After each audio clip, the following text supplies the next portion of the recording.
Hey guys, my name is Jerry Hancock. I'm with the Georgia Alliance of Star Wars Collectors, and it is a great pleasure to be here today with Mr. Derryl DePriest and Rich Alot. These guys are the folks who put together the Vintage Collection Archive Edition book that is due to be out this spring. I know a lot of us have been waiting patiently for this, and I can't tell you how excited I am to be here with these guys and to get sort of a taste of what's in store. Just all sorts of goodies. We've been talking, and it's just amazing the amount of work that has gone into this book. So, gentlemen, let's just open this up. Tell us about the book, what the motivation for this book was, what sort of kickstarted it, and then obviously the Kickstarter came and the funding came, and yeah, it's just this has just been an incredible journey for those of us who have backed this just right out of the gate. And so yeah, thanks so much for your time, gentlemen, and let's get started. Derryl, whose idea was this first? Well, actually, Rich and Dave, our other partner, came to me and recruited me into the project. They had been well along on the idea of celebrating the vintage collection in book form, and they had a lot of the ideas crystallized, and I obviously brought the writing to the table and the interviewing, all of the principles behind it, and the thinking about how we approached it, from the inside perspective. But why don't we start with Rich? Rich, take it away from what your vision was. Yeah, this was always a passion project for us. There was just kind of like this lineage of books from Steve Sansweet that were coming out, and it's just incredible, and all of a sudden it stopped. And there was just this void, and we were like, how do we fill this void? And this line right here is, everyone loves this line look, everyone loves vintage, and that's kind of where Steve stopped. And how do we pick up, and how do we bring that to collectors? And we were like, we got to do a book, and we have to do all these little elements of it that are inspired by that classic Kenner look. Yeah, if you guys don't know, the look of the book is actually sort of inspired by Sansweet's book, The Action Figure Archive, which was just legendary for its time. But like Rich said, it just... Seiji Takahashi. Seiji Takahashi is the person who did the original book, and Steve translated and brought in other elements. But Takahashi-san, who I had the pleasure of meeting, is the person who created that original design in Japan. So talk to us a little bit about the design look. There are some real key characteristics in that book that just make it stand out. And I know at one point, Star Wars Insider actually did a couple of editions where they tried to sort of pick up and continue with it, but they only did like three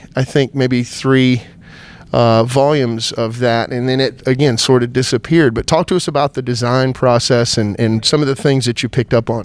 Yeah, so what we wanted to carry over was the clean layout, the cleanliness of it. It was well laid out. The figures were detailed, but some of the things that we thought we could incorporate to improve was the content. Each figure has its own story. Each figure has its own write-up. Each figure has a page dedicated to vehicles, creatures, all that stuff. So we wanted to go beyond just a photo. We wanted to really let this serve as a reference point, encyclopedic kind of like, you flip it open, you're like, okay, I know everything I need to know about this now. Yeah, that was really one of the great characteristics of that original volume, and I can't wait to see where this goes. So obviously Derryl was key in some of those backstories, so that's really the behind the scenes. And I spoke with Derryl earlier and asked him, is there anything off the table as far as questions? And so he was like, no, I could pretty much answer most anything. And so you recently did an interview with one of your former colleagues from Hasbro, and you mentioned something about a mathematical equation about there was a process for deciding which figures would be made. And I know that in the fandom, there are a lot of us who sort of, sometimes things get made and we're like, why did they make that? And then other times they don't make certain things, and fans are like, I can't believe they didn't make that figure. So talk to us a little bit about that process. We do touch on this in the book, but it's sprinkled throughout. We kind of seeded a little bit of the process like throughout the whole book. So you have to read it all to get it. But prior to my being in the toy industry and even in the video game industry, my background is as a scientist before. So I approach things with a very quantitative kind of rigor. And one thing when designing a Star Wars line, especially being a fan like I am, and a fan of what was then the expanded universe, like I love a lot about Star Wars, but the comic books have always been like a fantastic vein of storytelling. It was easy for me to kind of like make suggestions to, keep expanding beyond. And also when we got into the vintage collection, one thing that we realized very quickly after a couple of waves is that we had run out of truly A-level characters. And that A-level character is part of kind of that mathematical equation we had. So we've run out of A-level characters. What do we do? Because I know the quickest way for a line to die at retail is just doing tertiary characters where you sell very few. Nobody's happy about your... What's what killed Masters of the Universe, right? Yeah, and nobody's happy about your profitability. Certainly not Hasbro. Certainly not the retailers. It just is a one-way ticket out of the retail aisle. And we had an agreement with Lucasfilm that vintage is a very powerful line look. They didn't want to see it die a wimpy death. We had to really keep it going or agree to pull the plug. And we kept it going for 3 years originally. And part of that reason why was we created this formula, not just for vintage, but for all the lines we were doing, that we always had to have A-level star power. And then we categorized all the other figures we wanted to do as Bs and Cs, and sometimes even like D-level characters. We drew from the parking lot, but we had to be very rigorous. And for every Cantina alien, I would want to do every Cantina alien that ever existed. That's just to me the quintessential scene. But we had to be very rigorous. Like to justify a Cantina alien, we had to like have 10 times that worth of other characters in each wave. And so what it did is we categorized every figure according to this ABC rant, and we agreed with Lucasfilm how we would design each wave, and they held us to it. Like every wave we submitted, they would say, these are the A's, the B's, the C's, like we would show them, and then we would pick characters, from that. So it was very rigorous, but that served us so well because we were able to get in the figures we want, but we had to make sure that was in true moderation. So we didn't go heavy on the tertiary characters. Yeah. So we do tell that. We wanted to tell that story because it is part of the approach, and that for folks who haven't heard it, that was an interview that we did with Anita. Fangirl. Yeah, Anita Castellar. She's amazing, and you can check that out. Time with that interview. It was like two old friends getting back together. That's right. So people should check that out. Anita runs Fangirl, and really my hat's off to her for pulling out some of these stories that I hadn't thought about in a while. Well, so speaking of that, I was sitting here looking. So in 2012, was it the episode 1 line that sort of brought it to a close? Yeah, episode 1, the writing was on the wall even before episode 1, but episode 1 really, was one of the reasons why we were struggling. But there was even a bigger reason too, and that was we had been chasing lower numbers on Star Wars figures ever since 2008. The economic meltdown really hurt a lot of collectors, and we saw it in decreasing numbers. And one thing that when you launch a line in retail, especially what's called a wave-based line, where it's not just one item, but it's built on, the success is built on each wave succeeding and selling the number we had forecast and getting into retail. When you're trying to chase numbers down, it's a real hard problem. It means that you can't take in marketing, you're always optimists. You're always like, this next wave is going to be even better than the one we did before. You're the cheerleader. And sometimes flat is up, right? And we just, no matter how good the waves are, we were still trending down, and it was just a product of the time. So it sounds like that was the beginning of what we're starting to see now, where Black Series seems to be, as Hasbro calls it today, their bread and butter, and it seems that sort of TVC has fallen to the sort of second to the back seat, I guess. So you saw the beginning of that. So we saw the beginning of that for sure, and by that time, I recently did a separate project, kind of related to this too, but I put together in my own archives from 1978 to present every 3 3/4 figure. So that's my goal, is to have every single figure, all the major variations, and they're stored in this kind of like front to back chronological order, and we're in the thousands of figures. Wow. Right? I mean, that's intimidating for anybody to collect. Sure. If you're a new collector, where do you how do you start, and do you want to get them all? As someone who's a completist, it's very intimidating. So a fresh start is really what's needed sometimes, and that's why Hasbro, when they started 6-inch, I actually delayed the introduction of 6-inch for years, because I knew that it would cannibalize this. Yeah. It would take a lot of the dollars and focus away from this, and I thought we had still a lot of life left in 3 3/4. But once 6-inch started, it pulled a lot of new blood, and it was phenomenal. And at the same time, I think it made it tougher on 3 3/4. Also, the other factor is 3 3/4 is at its heart. I always thought you need kids in the line, yeah. right? Especially because vehicles are so important, and you need volumes enough to substantiate those vehicles.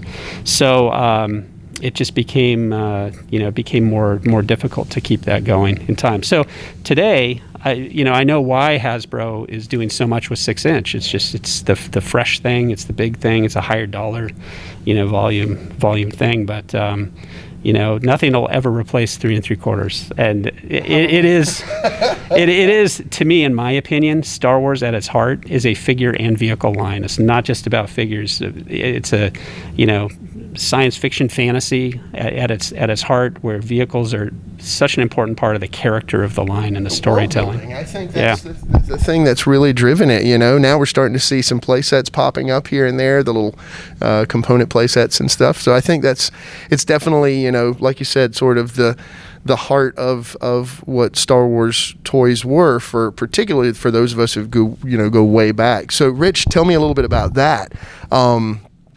I'm assuming you're an old school vintage fan as well, and talk to me a little bit about what this was when you were a kid. What did these toys mean to you as a child?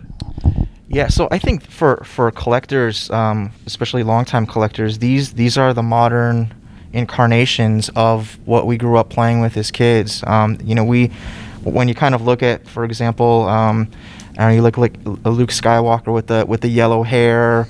Or the Han Solo Hoth that has a little clip that you can put the blaster in. So those little things are now taken to the next level, where you can pose these out into the most amazing battle stances, and you bring in vehicles, and the barge. I think the barge was a real surprise for Hasbro. It was like sink or swim kind of thing. Like, okay, if this is going to move forward, here it is, and I think it surprised our community, and I think it surprised a lot of people at Hasbro too. Yeah. So, Derryl, we know the momentum was building for the barge for years. Was this? He laughs. He knows where I'm going with this. So, at what point? I mean, I think you'd already probably left Hasbro at that point, but did you have much impact in the decision to finally make this happen? Were you still sort of behind the scenes pushing buttons going, the fans really want this barge? Actually, my history with the barge is interesting. So I wasn't on the Star Wars team at the time. It was a new team. I transitioned off in 2015. And for the next 3 years, I was overseeing G.I. Joe and other projects. But the team came and consulted with me. I had a chance to propose the barge years before. We knew the barge was, something that fans wanted, but it was completely unrealistic because, and especially the way I worked, I thought of, retail. We have to solve retail. There really wasn't much direct-to-fan, a direct-to-fan model back then. But, I give credit to the new team. They really wanted to do something different, something audacious, and they convinced senior management that this was the new model to try to do these things. So, they did it. They came and proposed it to me. I thought it was very audacious. So, but it wasn't something that I would have ever done, when I was over the brand. So that was, they took a chance. And it paid off for him. So that's great. I get this mental picture of you and like Mark Boudreau sitting back having beers, going, man, one day we're gonna make this thing happen. But I never saw the day that that Hasbro would make that. So good for them, because I've got one now to thank for that team really taking a chance on a new model. So, but it's something that you can do every once in a while with these things, and we've got the Razor Crest, it's coming, so I can't wait for that as well. So, yeah, I have to say, guys, we'll try and wrap up here quickly because Derryl already told me he's. If you don't know, guys, we're here at Toylanta in Atlanta. This is our premier toy show. It really started with GI Joe. It used to be called Joe-Lanta, and if you don't know, Derryl has a long history, actually longer history with GI Joe than with the Star Wars brand, and. He talked about being meticulous. I saw his binder earlier. He has checklists. I saw him yesterday when he first got to the con, digging through boxes before the floor was even open. I mean, he's like a machine looking for these things. So I know he's got some other business he needs to take care of. I did have a couple just quick questions, sort of rapid fire questions before we leave. I wanted to hit both of y'all. So. First question I'll pose to Rich. Rich, what was your favorite vintage toy as a child? Falcon. And the reason was my uncle came back from college to visit me. To visit the family. He stopped by the house. He brought me a Falcon. I remember putting it together. We went to the Toys R Us, picked it up. And my aunt walks into the room and she goes, "Oh my God, what is that thing? Are you crazy? Did you buy that for him?" So that old Falcon, just remembering that story, and getting to put my Han and Chewie figures in it was awesome. That's great. That's awesome. All right, so Derryl, quick question for you now. Of your time at Hasbro working on the Star Wars line, what do you see for Star Wars? I know I'll ask a similar question for Joe in a second, but for Star Wars, what was really the pinnacle, what you consider to be sort of the high point of your career in working on this line? Well, one is definitely the vintage collection, because what we had often posed the question internally, or at least I did, we said, what if Kenner, this was an actual conversation, what if Kenner had never stopped producing Star Wars? What would it look like? And that became the impetus for the vintage collection. There were some precursor lines before that started before my time, but really that was the thinking. So to actually achieve that, to work with Lucasfilm to make that happen, and to see it have such success, that's the pinnacle. I have another one too, which is the Clone Wars. Oh, yeah. Just working on the Clone Wars, something created from whole cloth, by Dave Filoni and his team there, and then bringing that to life. I'm very, very proud of our team's handling of the Clone Wars. That had a long and amazing life. So I look at these two as related but very different, enterprises. So I was thinking about the Clone Wars diorama at Celebration. That thing was just stunning. It was an incredible piece.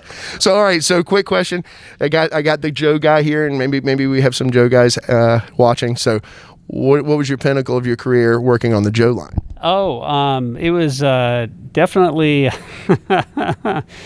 reviving Joe versus Cobra, but that was also one of the worst, moments. Just because I want everything to be perfect, and out of the gate we were not perfect on that line. So, but just recatalyzing interest in that was big. So Hasbro has put a focus on that is leading to the movies that we have today. So that was a really good pinnacle. And then I had fun with 12-inch G.I. Joe. We did some amazing Joes, as well. Yeah, 40th anniversary line was a fun one. So, and the 40th anniversary line actually has a precursor to vintage, because in many respects they try to achieve the exact same thing. So. Going for that old school fan. So you guys got a few things here. Did y'all want to point any specifics out that you wanted to share with the folks? Because this thing's coming out in May, guys, and I am just, oh my God, I'm waiting with bated breath, as I'm sure a lot of other fans are. Rich, you got some incredible stuff. Derryl didn't mention, and he kind of alluded to, but there's a story in here about how they kept pushing Lucasfilm to do this line. It really took some arm twisting to get Lucasfilm to allow this to happen, and we capture that in the book. So it's not just pretty photography. There's some really good story in here, and how and what it took to make these things happen. Because I think they had cold feet going into it. That's right. and they were reluctant to do it. So it was a lot of persistence to make vintage happen. So we've got some pages from the book. We had Steve Sansweet do our foreword. We talked to Steve. He lent us some of his items for the book, for comparison photos to classic Kenner things. So I think this in here really is special to all of us. Especially since a lot of what we did is based on his previous works. We love Steve. You're seeing this, Steve. So the chapter breaks. One of the big things happening with toys is toy photography right now. So we went out and we got the best guys. And every chapter break photo is a big, beautiful illustration of what this line can do, like the world building, the vehicles, and why 3 3/4-inch Star Wars really is kind of the line that everyone loves because of what you can do. And you can kind of do this stuff with 6-inch figures, but man, you need a lot of space. So you need a warehouse. Yeah. Some of those, I see 6-inch fans from time to time. They're like, I don't know how much longer I can do this. And then these are some of those stories. You can see this is kind of what it took to get Lucasfilm convinced. Some of these figures, PowerPoint decks that were taken to them to present. So we've got some of that covered in here. I think we've shared some of these things with readers. Yeah. But here, enjoy the updates. Here are the pages. We wanted to take the time to get these right, and here's a really good example of why some of this took longer than we anticipated. So if you take a look at the C-3PO correction here, you can see it had a green tint to it, and it's beautifully cleaned up. Now, usually what happens is the printer takes this stuff and they color match to the screen. We were just having issues. It wasn't happening, so I think there's over 6,000 photos that were taken, and so it took a really long time to get all that done, to go through every photo and make sure that it was color accurate. So there was a little bit of a delay in that, but that's a really big thing. We wanted to make sure that when you look at that lightsaber, you look at that belt, you're like, okay, I know I have this. It's big. It's you can distinguish this one from another one, and you'll know that I have the right Han blaster with this figure. Rich, can I add something too?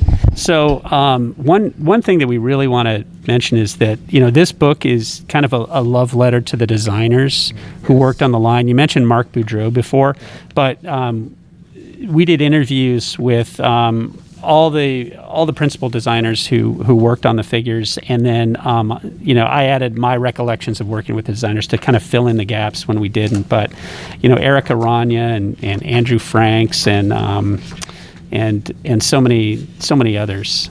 Steve Bono did a bunch of work for this, and then Brian Parrish is really the Mark Boudreau of the vintage collection figure line. Brian Parrish did so many of these. And the pages that Rich is showing, each one is infused with their recollections and what they wanted to achieve in that figure. We wanted to make sure that those designers really got that attention that they deserve. So, and fans need to know what they did. That's really cool, because we were talking earlier about some of the old Kenner designers, and it's almost like those guys are like cult heroes now. You go out to some of the conventions, you see Jim Swearigan here in Atlanta. We have Tim Effler and Doug Miller. I mean, these guys are legends of the vintage line. So it's great that y'all are giving props to some of the guys working on the new line, because of just the amount of work that goes into it. And these sculptors are incredible. Some of the details that are coming out in these newer vintage characters, especially with the new face update, the real scan, photoreal. That is just amazing what they're capable of these days. I think one of the things that really struck me in kind of going through this book and reading kind of where we are and with vehicles was how Brian Merton approached vehicles. He approached vehicles as role play, and kind of I'm sitting in a cockpit, and what do I do? And so, it really explains like a lot of these updates that he did with the cockpits, with adding the yokes, adding targeting computers, in the TIE Fighter ejector seats. So, understanding why that was added, and it's just an incredible story to kind of get into their minds and be like, oh wow, okay, that's really cool. That's the way he envisioned these changes, because he's thinking that he's sitting in the cockpit of a TIE Fighter. Well, when we played with them as kids, it was sort of what we did. You almost envisioned yourself in that cockpit. And you see the Luke X-Wing there. I didn't know about the little added bonus inside the helmet until you guys had posted the update about that. I thought that was genius. There's a ridge in Luke's helmet that you could fit over the top bun on Rey's head so that she can pilot the X-Wing. That's just incredible foresight in being able to make these toys so interactive. I was just genius, and to get that voice of those designers and what they're trying to accomplish, I think is just really special. So I think this is the first time people are seeing a lot of these pages, right, Rich? Yeah. So you're comfortable letting these out? I'm going to show this one thing. I'm going to show two more things. People wanted to know unproduced. Okay, here's your teaser. This is some of the stuff that didn't get made. Some of it kind of evolved. So let's talk about. There's an Imperial probe droid. We saw it later on in the Movie Heroes line, I believe, but we never saw the pod. The AT-AT Commander originally was going to have a cap, an Imperial cap. That got cut, so you can kind of see what's included with that. And then the Tauntaun. This is another Brian Merton story where Brian was trying to figure out how to get an open belly on a Tauntaun to use in a future release. And because when it laid on its side, the arms and the legs didn't look right, he abandoned it. But that belly plug is still in that Tauntaun. Wow. So I'll kind of give you a look at those. I don't want to go into some of the other stuff. I'll do it real fast. It's really tasty. And then the other thing that we take a ton of pride in is we have a really awesome appendix. We have this card matrix that I know a lot of guys are like, oh, is this supposed to have a sticker? Does this not have a sticker? What does the card look like on the back? We answer that with every single figure. Wow. It is super comprehensive. We have samples of every single one of these from a super collector whose only focus has been carded. And we went over it to make sure it's right. I think for the most part, we have. Let me jump in here so you can kind of see. We try to have all the cards when possible. So if there is a variation, I think the Vader one is a good one to show you. Yeah, so you can see we try to include all the cards when possible. But I think there may be one or two that we're missing, but I think for the most part we've captured every single card that is in there. So you can kind of look at it and know, yes, this exists and it's legit. Because I know there are guys peeling stickers off and things like that. So this will tell you if it's real or not. Great. Yeah, that's just incredible. I was talking to one of the other collectors here at the con this weekend, and we were talking about how the secondary market value on some of these has just gotten so crazy, and we were sort of measuring, and we were like, okay, it's official. A mint on card vintage collection Weequay is officially more expensive than the original vintage release Weequay. I mean, the secondary market price on this is going through the roof, and it's just it doesn't seem to be slowing down. You just got this core of collectors that are just so thrilled by this. And guys, I want to thank you so much for your time today. This has just been incredible. I hope everyone's enjoyed the preview, and sort of licking your lips at this point, waiting for May. I can't wait. And if you guys are ever back in Atlanta, I'd love to buy you a beer at some point afterwards, and maybe we can talk about some things we didn't see today. But thank you so much for your time today, guys. It's just been a pleasure, and just can't wait for this thing. So, but take care. Oh, there it is. Yeah, this is what it's supposed to look like, the finished product. As Daryl said earlier, this is one of one. This is sort of the mock-up case, and then of course inside the blank pages. But this thing is hefty. the accurate page count, right, Rich? Yes. So this is you can see this Wow. is a weighty book. This one's blank, so it'll weigh even more when all the ink is in. But it fits in this amazingly beautifully designed slipcase here that is meant to give you the feel of the original Kenner figure case. It's amazing, and I think, Rich, you have an even more updated graphic. Yeah, so this has just been cleaned up. It's a little bit more vivid. You can see everything better. But yeah, we love the way this turned out. It looks like a case. Everyone that purchased one is going to have a numbered aluminum engraved handle. So yeah, we're really happy with the way these turned out. And the finish here is inspired by other premium books that we have in our library. This beautiful matte finish that's this like fabric finish. So Rich really kind of worked with the vendors to come up with a range of options before narrowing down onto the final one that's just like this perfect fit. And then in addition, do you want to talk about you want to show the posters? Yeah, That's right. I forgot the posters. I can't believe I was trying to break here. We haven't even seen these posters yet. Yeah, we brought a few goodies as we're getting closer to so you can see final this production. thing is massive. We shot this with Kim Simmons. He set it up just like he would have back in the day. Obviously, the camera he used was a little bit more modern and digital, so we were able to kind of get this in a couple shots instead of days and days and days that this would have taken him. And which backers get this one, Rich? So anyone can purchase this. It's still available. If you haven't purchased it, you can still pick it up. I think the premium level backers will get this with their books. But it's available rolled. There's a signed edition that Kim did for I think it was the original 250 that purchased the slipcase. So, I mean, the figures are I would say maybe 3/4 scale of the real thing. So if you don't want to dip into buying a whole collection, this is a great alternative. Yeah, if you don't want to spend the $200 on that Weequay. And then the other thing that we did with Kim. Oh, this is beautiful. This is just. Oh, this is amazing. This is to the actual size of the original that was a mail away Star Wars is Forever poster.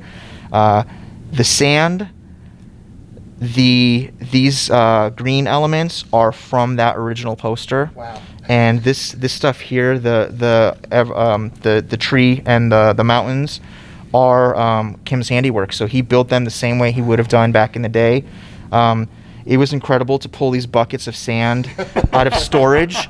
And I was like, Kim, you kept this all these years? And he was like, yeah, you never know when you might need it again. And I was like, even these trees, and I've actually matched, you can see they have a little bit of wear to them, but I've matched these to some of his photos. So like you can see these things on Kenner, classic Kenner boxes. It's incredible. Like That's awesome. This came out. It came out so beautiful. When Rich first showed it to me, it's like the feeling of Kenner nostalgia just washed over me. And the photo is one thing, but then seeing the font match and everything just laid out. It's trivia questions. Trivia questions have been updated. And the one thing that we were able to, it's a little difficult to see, but we got a silver ink done for this. So it is the same silver ink that they used on the original. So it's not just a gray. It's an actual silver ink that has some reflection and shine when you hold it to the light the right way. Amazing. And how are folks going to get this poster, Rich? It's going to be. I think this one comes folded, just like the original did, and we have rolled versions that are available to purchase as well. You guys are sucking me in here. I mean, I already had to go back and add this poster. Now I might have to go back and add the Kenner's Forever poster as well. It's just amazing work. Well, the level of reverence that Rich and Dave have really put into this is amazing on the photography side, and wanting to get it. Vintage has a certain standard to it. It's just the premium standard for the line.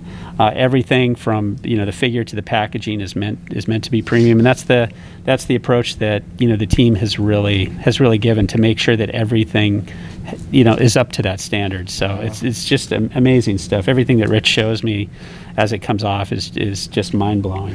So got the bookmarks here. Good. Yeah, we've got the bookmarks, so you can see this is what the die cut will look like. We have a couple samples front and back, so they'll be cut nicely. They look awesome. We've got these will be cut. You can see the die cut for these. So these are the book plates. These will be signed by the three of us on the team plus Steve. Great. We've got some cover samples, so you can see what the cover will look like. So yeah, we've got. Getting close. Yeah, everything's here. We're just ready for them. We're just ready for them to send us our preview. Then we tell them, okay, we're good. Let's go. This is great news, guys. Great news. I think it's going to be well worth the wait. I know that we're seeing so much chatter online. So many people are just like. It seems that most fans are just so accommodating and saying that, we'd rather you do it right and it take a little bit longer. And it's quite apparent that you guys are really putting a lot of love and attention into this, and couldn't be more excited. We definitely appreciate that. We know it's been a long time coming for some of this stuff. We appreciate everyone's patience, and we're using the time. We've used the time the right way. It wasn't wasted. We've definitely tried to make sure that everything is perfect. This is it. Guys, again, thank you so much for your time. This has just been a blast, and come on May. I don't think I've looked forward to a May this much since a Star Wars movie release. So. Thanks to the fans for waiting. It's going to be amazing. Awesome. Can't wait. Guys, thank you so much. It's nice having you. I hope this has answered some questions, guys, and you guys take care.